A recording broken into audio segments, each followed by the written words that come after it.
Sige lagi. Mo good. Sige, we will start na. Build Actually, man we already discussed naman everything, no?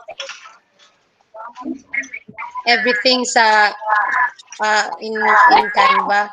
So we started off with on our first day. Ay, pang-mute sa mo guys. Okay. So we started off with katong mga basic lang yun, editing of photos, adding photos, uploading videos. So basically what we did for the first 3 days is katong template na gid siya daan. Mag-mute lang ko kajot ha.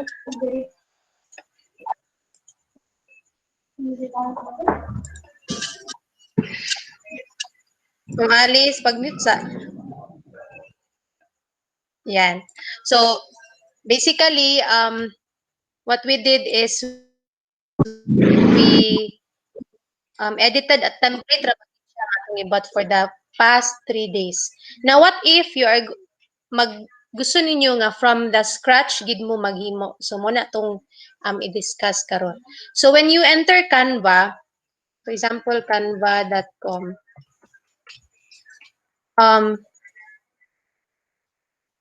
mao man gini siya ang mugawas no ang interface when you enter. So, at the left side sa panel is your mga nadiri imong katong group, team, the folders that you created, as well as some of these buttons. Then at the center, you can see your search bar. Pwede ka mag-search diretso og template or scroll down to see some of the available templates and designs. But if you want to create a design from scratch, I think this is very clear. There is a blue button here which is nakabutang create a design. So when you click that one, there are 3 parts here. Ang first part is the search bar, meaning if you want to search a template, custom dimensions, and mga suggested na documents or posters or designs na usually ginabuhat. So sa diri pa lang daan, daganap siya actually na na options. For example, for poster, usually pag poster, A4 na siya ang size. Okay? So marang kumbaga nakaset na siya daan. If lesson plan, more siya naka 8.5 by 11 kanang letter as well as certificate. Ang worksheet is I think A4 siya. Facebook cover is atong gibuhat sa first day. Facebook post, presentation, Instagram post, infographic, logo. You can even create a logo and an invitation, layout for a card, flyer, and etc. Actually, daghan kayo options din. All you have to do is to explore lang what you need, di ba? So letter, na templates for letter, for planner, you don't need to buy planners na because pwede rin mo siya diri i-layout and print. Okay, kung naa kay business, you can create an invoice here, a coupon, and even a class schedule, no, a template of a class schedule. Or if you have a program and you want to create tickets, pwede gyapon na diri or announcements, label postcards. Okay, so once you click that one, for example, let's say you want to have a lesson plan. If you click that one,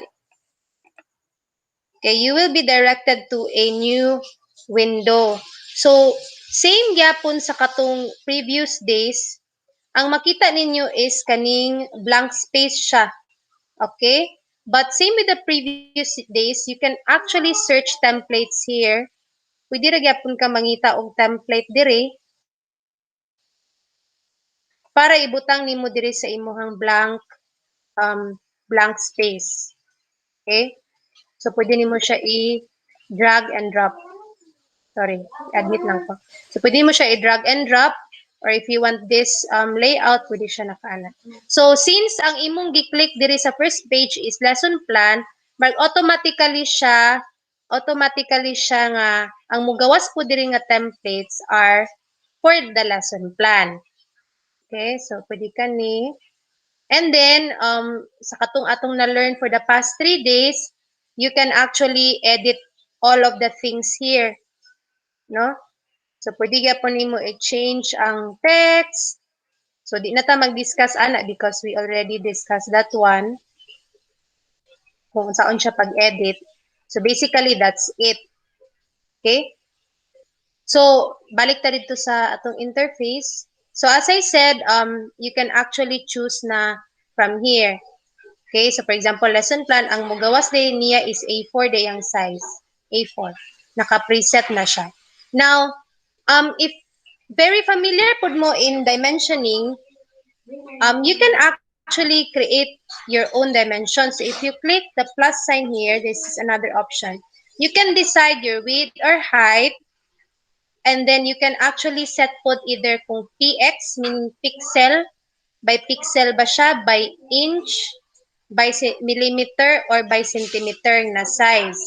That is if you are very familiar na with kanang design or kanang expert na bitaw mo sa pag memorize na ninyo ang dimension sa mga posters, documents, etc. Pwede kay na ninyo mabuhat diri sa custom dimensions. Now, si Canva made it very easier for us because pwede ra gid ka ita magpili-pili diri depending on our need. Okay, so mo lang na siya ang sa custom dimension. Or you can actually search something, for example, if you want a let's say a Facebook yan, Facebook event cover or Facebook ad, mugawas po na siya diri kung pila na ka pixel ang yang dimension or Facebook story, or let's say infographic. If you search infographic, or there, if you click education infographic, naagya po na siya kuan, naagya po na siya dimension mo gawas 800 by 200 pixel. So there are actually many types of infographic. This one is 800 by 2000 pixels. So it's like that.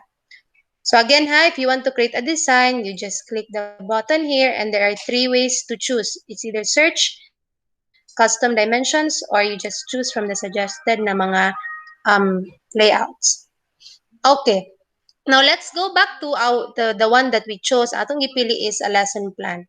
So let's go back. Again, mo gawas ang isa ka window.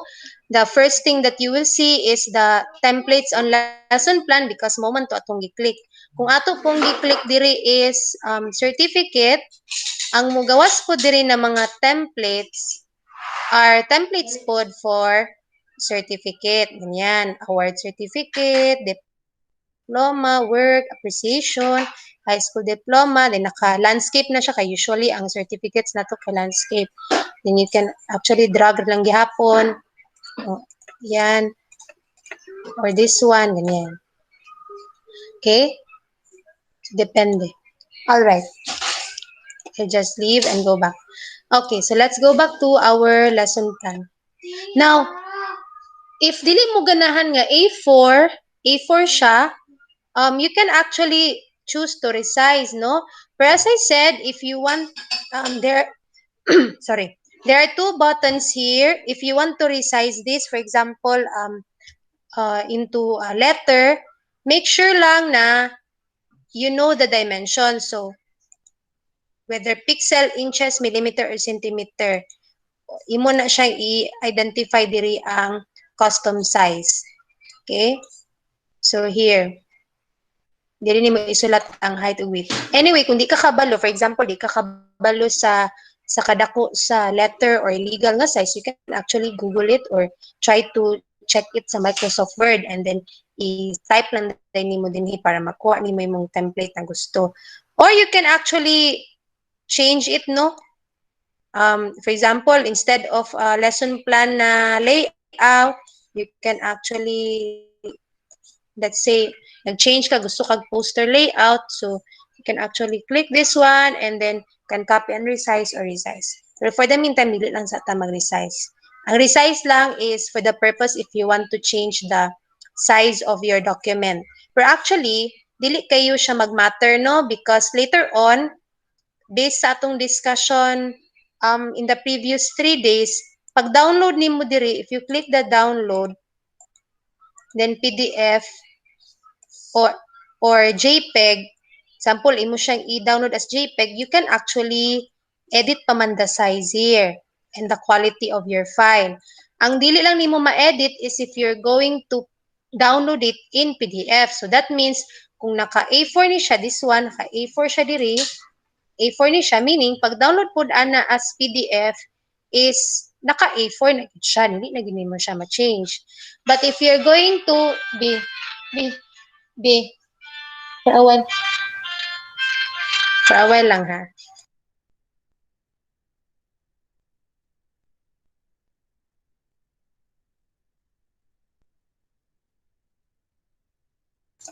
Okay, sorry, kanina nawag. So again, if PDF siya, kung unsay nakaset diri nga design ay na size mo na, you download it, make sure na before you download the PDF file, make sure na naka-resize siya sa size na imong gusto. But if naka-JPEG, it doesn't matter, no? Kay pag click nimo ana, pwede man nimo siya i-change ang size and quality here. So I think that's it lang. And then, as you can see, meron dyan, beside the resize is the file. Sorry, I just, okay. So there is actually a file here. First is you can change the title or the name of your document. For example, lesson plan design, something like that. And then you can see here the cell, the size, and then create new.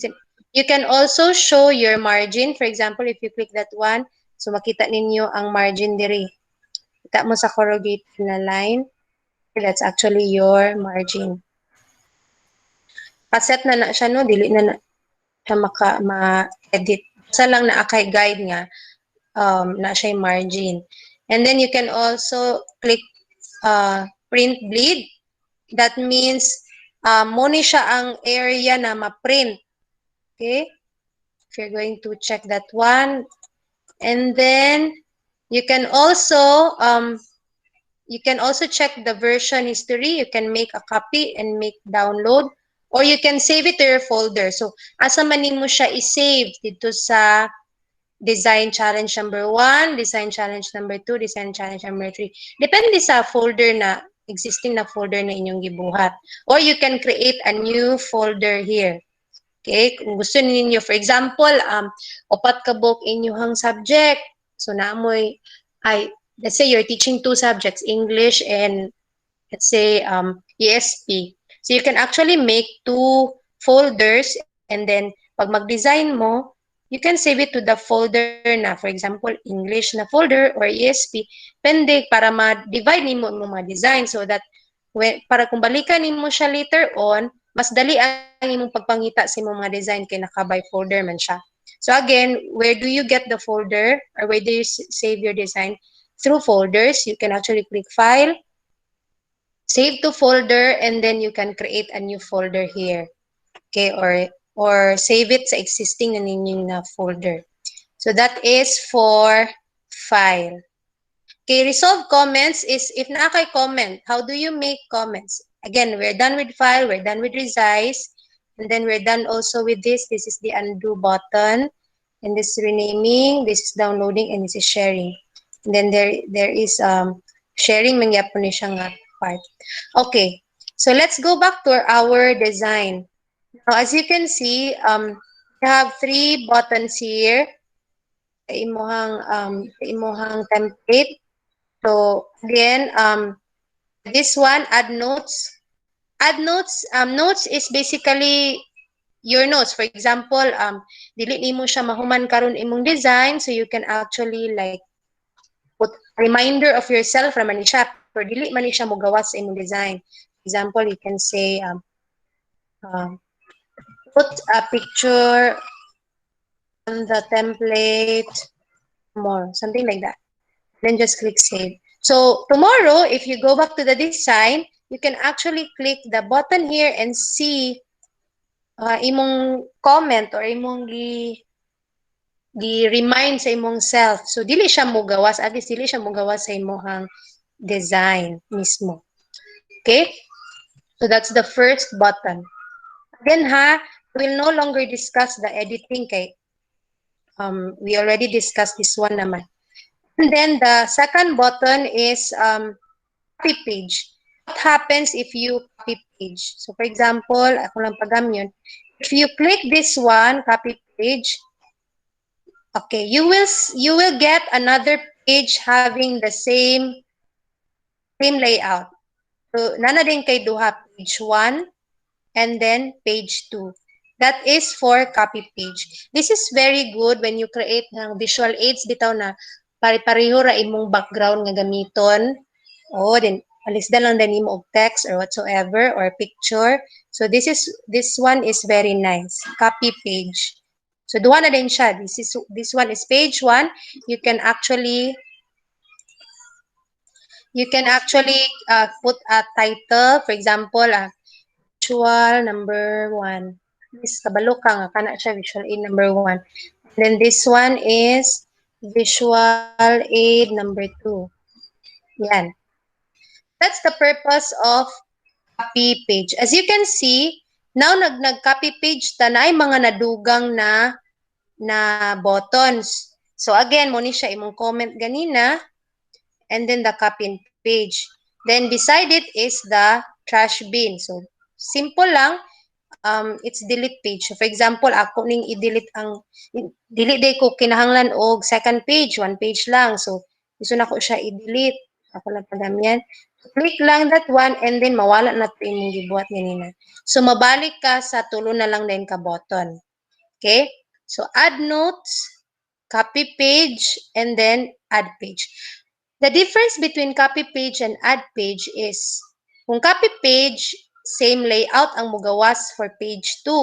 But if add page, as you can see, blank siya. No? Blank siya nga page. So that is the difference between a copy page and a blank page. Ay, an add page.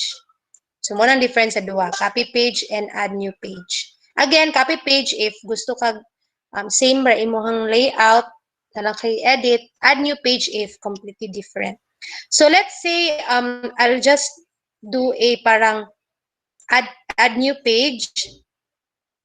Again, I have here page 1, my title, and page 2, my title, visual aid number 2. Okay. Once mag-add ka og page, there will be additional buttons here. So you can again see the add notes, the copy page, and then the add new page. Ang na-add nato is kaning delete page. And you can also see here buttons na morag pa-up and down. So this one is move up, this one is move down. Basically, ang purpose lang anang move up and down is, for example, kaning imong page 1, gusto nimo siya himuong page 2. So, ako lang pagamyan para makita na to. If you click this one, move down, okay, so na siya sa ubos. Nauna na tong blank nga layout. So, if kanina po, i-move up na to, mabalik siya sa iyahang original na position. Basically, kung ang kuan ani, ang nice ani is, for example, if you're creating a worksheet nga murag pinalibro bitaw nga style, at least you will know kung unsa nga page ang page 1, unsa nga page ang page, unsa nga design ang or layout ang page 2, or you can move it na nag-decide ka na ang design there sa page 2, dapat siya ang page 1, then you can actually move lang up and down. Okay? Okay, so that's it. That's actually basically our session for today, no? So again, just a quick review lang. If you want to add photos, you can get photos here. These are real life photos. So for example, if you want to put a photo here na pencil, just drag it. Yan. Ako lang i-delete. And then elements are parang clip arts. Again, just click and drag. Text, if you want to add a text, but if you're going to edit a text, just click lang here, and there is a ribbon that will come out. You can also add video, or a background. For example, if you don't like this background, you can actually drag ragyahapon, no? Like that. Or you can upload your own photos. As I said, the photos that you have uploaded before will still be there. It will not be gone mo, di siya mawala. And your folders. So, kung naa kay mga folder na daan, for example, naa kay lesson plan diri nga folder, pwede ra pud nimo nga di din nimo kwaon na imong layout nga design. Pwede na ka magsige balik-balik. I think that's it for today. And then you're going to share it. It's either copy link or share it to your group, to your team, or share a link to use as template, or share a link to view. So that's it. And then there is also, instead of making, naapoy other way to create a new page, instead of this plus sign, naapoy siya sa bottom, no? Add a new page for multiple pages. I think that's it for today. Dali raman ta because we already discussed how to edit naman our layouts in the past 3 days.